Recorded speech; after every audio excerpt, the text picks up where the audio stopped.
성도에게는 고난이 있죠. 고난이 없는 성도는 없습니다. 이 고난이라는 것이 뭐 이유를 알고 당하는 고난이라면 그래도 쉽죠. 뭐 쉽다기보다는 그래도 이해가 되고 이래서 이렇구나라고 말할 수 있는데, 이유 없이 나에게 갑자기 오는 고난이 있다면 참 어렵죠.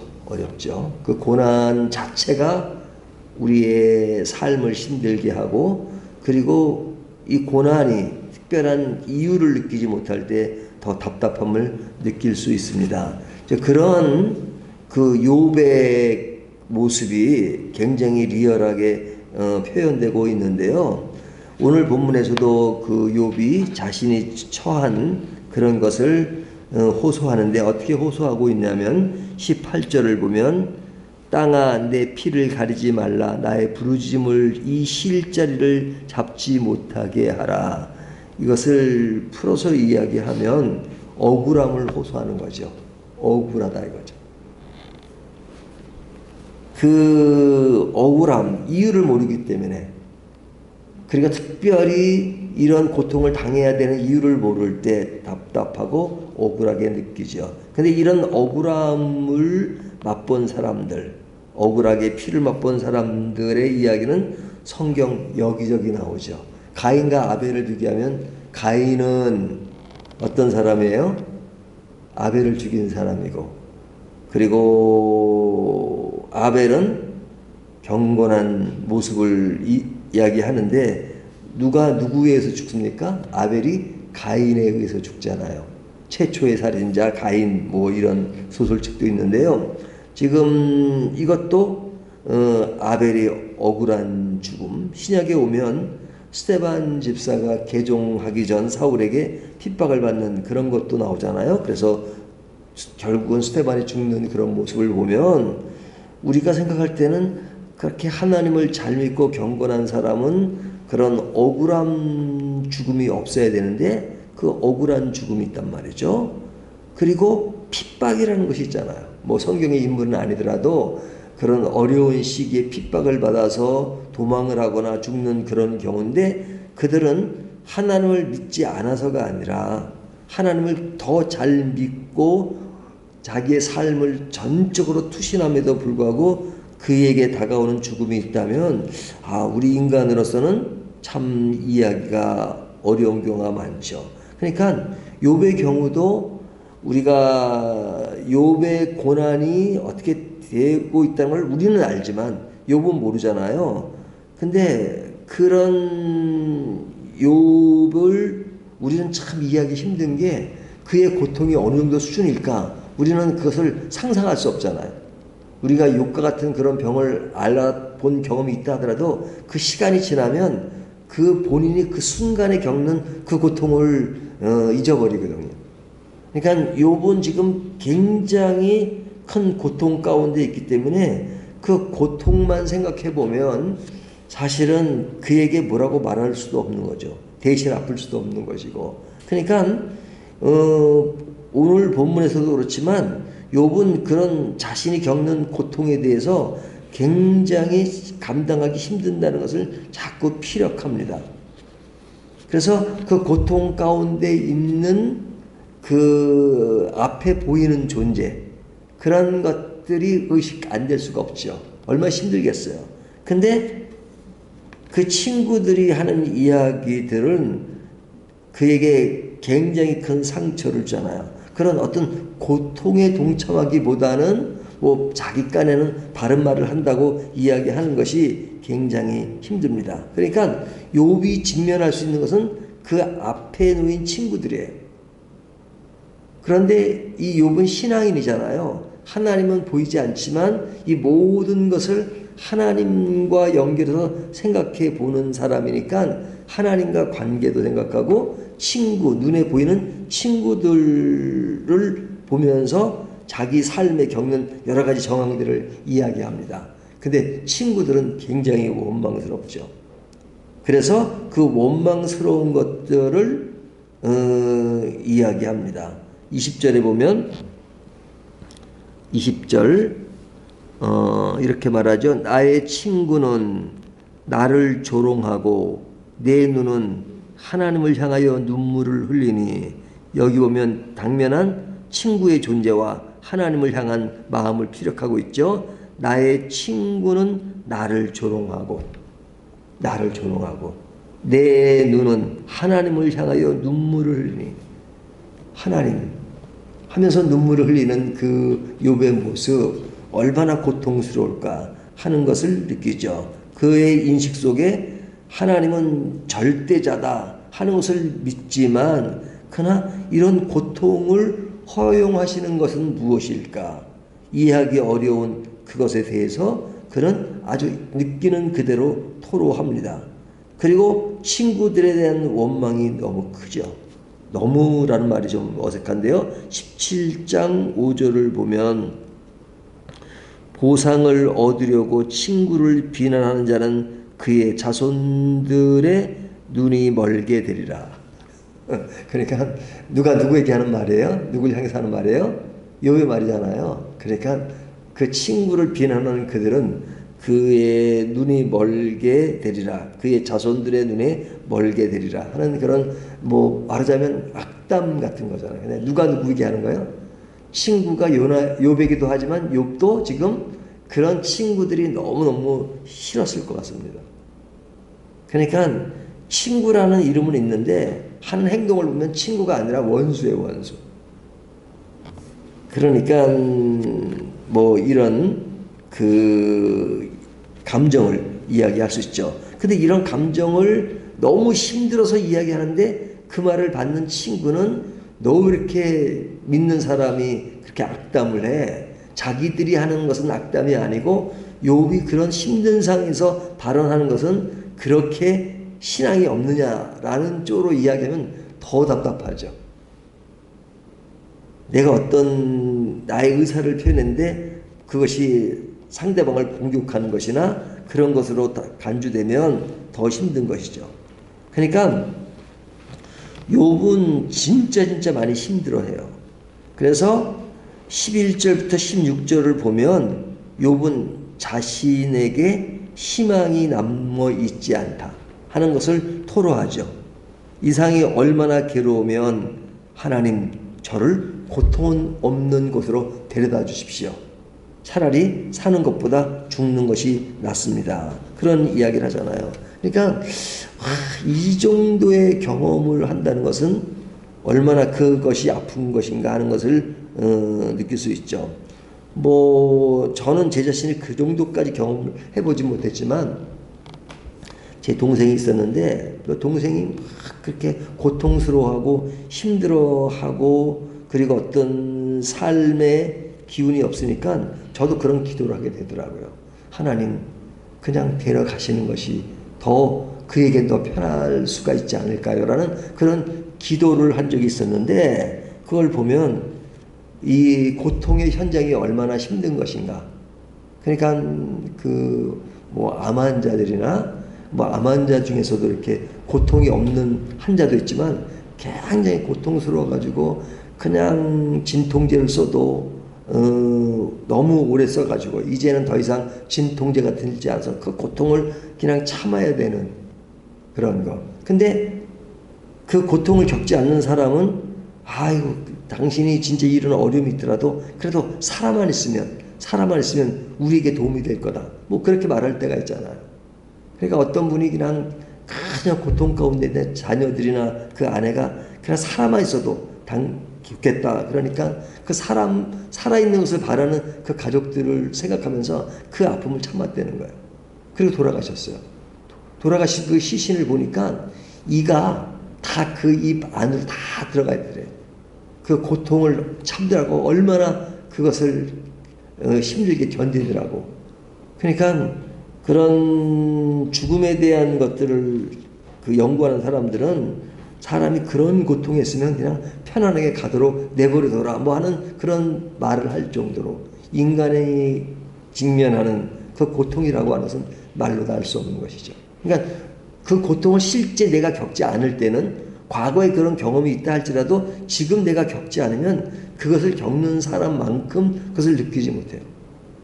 그러니까 우리가 그런 고통을 겪는 사람들 앞에서 너무 쉽게 이야기할 때가 있죠. 어떨 때는 아유 그냥 견뎌야지 뭐 이 정도로 가볍게 얘기하는 그 자체도 너무 사치스러운 것이 아닌가라고 느낄 때가 있죠.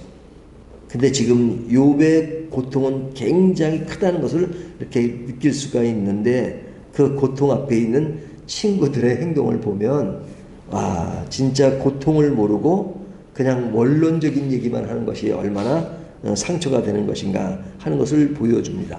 자, 그래서 여기에 이제 그 고통을 겪는 욥이 자신이 겪는 것을 이야기하는 그런 내용이 나오고요.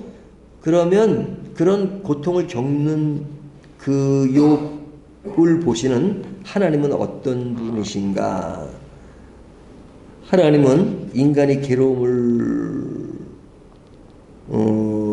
호소하는 그런 인간을 보면서 너는 그렇게 믿음이 없느냐라고 정죄하시는 분일까요? 하나님은 결코 그런 분이 아니시죠. 그러면 하나님은 이렇게 고통스러워하는 인간의 모습을 보면서 그것을 즐기는 분일까요? 그것도 아니죠. 하나님은 그런 것들을 원하는 하나님이 아니시라면 왜 하나님은 이 고통을 허용하실까라는 그런 의문이 들잖아요. 그러니까 인간이 겪는 고통과 하나님의 성품, 하나님의 속성 그것을 이렇게 견줘서 보면 사실은 답을 내기가 힘든 부분이 많죠. 답을 내기가. 그렇잖아요? 하나님이 살아계신다면 이 세상에 정의가 지배해야 되고 악한 자가 심판을 받아야 되고 그리고 고통이 없고 잘 돼야 되는데 반대되는 현상이 나타나니까 그러면 하나님은 왜 그러실까? 라는 것에 대한 의문이 있단 말이죠. 그 의문에 대해서 우리가 뭐 성경적으로 어떤 답을 찾아볼 수도 있죠. 그리고 크게 뭉뚱거려서 어떤 그 정답을 이야기할 수 있지만 그러나 그 디테일한 것들을 우리가 감성적인 것까지 이해한다는 것은 결코 쉬운 일은 아니죠. 그러니까 어찌 보면 그런 정확한 내 감정을 완전히 이해시키는 그런 정답은 우리가 평생 얻지 못할 수도 있어요. 그렇죠? 우리가 하나님을 다 이해 못하잖아요. 하나님은 분명 선하신 분이고 크신 분이고 정의로운 분이고 그리고 우리들이 인간의 고통을 원하지 않은 분임에도 불구하고 이유를 알 수 없는 고통들을 겪고 있고 그런 것에 대해서 시간들이 계속 지나가고 있고 그 고통은 정리가 되지 않는 그런 시간들을 보낼 때 우리는 하나님 이런 것들을 좀 빨리 처리하시면 안 될까요? 왜 그러실까요? 하나님 이런 걸 즐기시는 것일까요? 라는 그런 하소연을 할 수 있잖아요. 그 하소연의 그 실체를 보여준 것이 누구예요? 욥이잖아요. 욥. 그러니까 이것은 욥의 실체뿐만 아니라 우리들이 늘 겪는 것이잖아요. 그러니까 이렇게 확실하게 정답을 낼 수 없는 그런 상황 앞에 우리들이 현재 겪는 고통 클 때 우리는 어떻게 해야 되느냐. 사람들은 그런 상황 속에 제3자 입장에서 너무 원론적인 정답을 낼 때가 있죠. 욥의 친구들처럼. 그러니까 욥을 향해서 이럴 때일수록 하나님을 더 의식해라. 또 고통스럽다고 하소연하지 마라. 탄식하지 마라. 그거 믿음이 없는 것이다. 그거는 너무 잔인한 거죠. 그런데 자연스럽게 표출되는 그런 우리의 감정 그런 것에 대해서 하나님이 그것은 믿음이 없는 것이라고 말씀하지 않는 그 상태를 우리는 유심히 볼 필요가 있죠. 하지만 문제는 뭐냐? 그런 상태를 자꾸 욥의 친구들처럼 믿음이 없다라고 이야기하고 그것은 신앙이 약한 것처럼 이야기하니까 인간의 어떤 그런 아주 고통 속에서 표출되는 그것마저도 마음대로 드러낼 수 없는 것 그리고 신앙이 없는 것으로 간주되는 것이 더 괴로울 수가 있어요. 그러니까 제가 그젠가 누굴 만났는데 그 친구가 굉장히 이렇게 몸이 편치가 않아요. 근데 그 친구를 보면은 굉장히 어떤 신앙적 입장을 지향하는데 모든 일에 있어서 하나님의 인도하심을 따져요. 그러니까 뭘 작은 걸라도 이것이 하나님의 뜻일까요? 그러니까 늘 하나님의 뜻일까요? 라고만 생각해요. 그 뜻이면서 그러면 뜻이면 하고 뜻이 아니면 안 해야 될 텐데 그런 하나님의 뜻이 분명하게 전달되느냐? 그냥 모르니까 문제죠. 그러니까 늘 걱정인 거예요. 늘 걱정. 그래서 제가 같이 식사를 하면서 하나님께 더 여쭤보라고, 이 반찬 이거 먹는 것이 지금 하나님의 뜻인가요? 아닌가요? 그러면 그 형제는 믿음이 좋아서 하나님이 반찬 요거만 먹어라 이렇게 이야기해 주실지 모르지만 나한테는 한 번도 하나님이 그렇게 말씀하신 적이 없다. 그러니까 신앙이 모든 것을 하나님께 묻는 것이 신앙의 어떤 최고점에 간 것 같지만 그러나 그것이 내 삶의 많은 것을 깨트리고 자유함을 잊어버리고 그런 것이 과연 하나님이 원하는 것일까? 그러니까 우리가 중요한 부분에 하나님의 뜻을 묻는 것은 중요하지만 하나님이 그냥 우리의 어떤 상식과 자유롭게 내버려 두신 것, 보장하신 그런 것에 대해서 내 스스로가 그것을 자꾸 제안해서 이것이 하나님의 뜻입니까? 아닙니까? 하나님의 뜻은 그냥 차려진 음식 좋으니까 맛있게 먹어라. 이것이 하나님의 뜻이라고. 그러니까 이것저것 따지면 맛있게 먹으라고. 이것이 하나님의 뜻이냐 아니냐 따지지 말고. 그것이 신앙이 좋아 보이는 것이 아니라고. 이제 그런 이야기를 주고받은 일이 있었는데요. 사실은 우리가 너무너무 제한하는 경우가 많죠. 내 자신이 제한한다기보다도 말씀을 사랑한다는 사람일수록, 기도를 많이 한다는 사람일수록 자기 것은 관대하면서도 남에게 자꾸 신앙적인 제약을 걸 때가 많잖아요. 그게 전형적인 인물이 욥의 친구라는 거예요. 그러나 본문은 욥이 이렇게 하소연하고 막 그냥 원망하는 그것을 믿음이 없다라고 간주하지 않는다는 것. 이것을 지금 계속 반복되는 거예요. 반복되는 거예요. 하지만 이 반복되는 이야기하지만 실제 우리들의 신앙생활의 이면에는 그런 모습들이 너무너무 많은 거죠. 어느 사이에 이 사람은 믿음이 있다 없다는 기준을 가지고 인간이 현재 겪는 고통 그런 것들을 생각하지 않을 때가 많아요. 그러니까 우리들의 삶에 있어서 이성적인 측면, 감성적인 측면, 의지적인 측면이 있잖아요. 근데 감성을 무시하면 안 될까? 감성을 무시하고 이성적인 측면으로 기도해. 이러면 안 돼. 이러면 돼. 그거는 틀렸어. 그건 맞다. 그런 것은 너무 명료한 부분도 있었지만 그런 것들을 쉽게 말할 수 있는 부분이 아니라는 거예요. 그러나 우리가 그렇다고 해서 불가지론적으로 아예 모든 것이 다 모르니까 그냥 되는 대로 살아. 그건 아니죠. 중요한 것은 뭐냐면 내가 하나님이 이해가 되지 않아도 하나님은 분명히 살아계신다는 것이고 내가 이해가 안 될 뿐이지 하나님이 부족하거나 하나님이 불완전하다는 건 아니고 또 하나님이 나를 향한 놀라운 계획이 없는 것도 아닙니다. 하나님은 분명한 사실. 그러니까 그 분명한 사실은 믿고 이해하고 단지 내가 이해를 하지 못할 뿐이에요. 그러나 이해를 못한 것들을 내가 다 알 수도 없어요. 그러니까 여백으로 남긴 부분은 그냥 여백으로 남기지만 그 하나님은 분명한 거예요. 하지만 분명하지 인식되지 못하는 점에서 나에게 나오는 여러 가지 한탄과 어려움 그런 것들은 아주 그 감성이 너무 자연스럽게 나오는 것이기 때문에 그런 것들을 너무 제약시하지 말고 그런 것들은 하나님 앞에서 하나님 내가 이해되지 않는 측면을 그대로 호소하는 것 그러면서 살아가는 것이 신앙인의 한 일명인 것을 보여주고 있습니다. 그것은 결코 믿음이 약한 것이 아닙니다. 하지만 분명한 사실은 하나님을 다 아는 것처럼 이야기하면서도 그런 감성과 그런 부족함과 하나님의 완전함을 이해하지 못하는 것. 그것은 진짜 그것이 믿음이 약한 것이죠. 하지만 우리들의 믿음 생활이 어떠해야 되는가 하는 것들을 이런 측면에서 다시 한번 정리하는, 느끼는 저와 여러분이 되시기를 주님의 이름으로 축원합니다.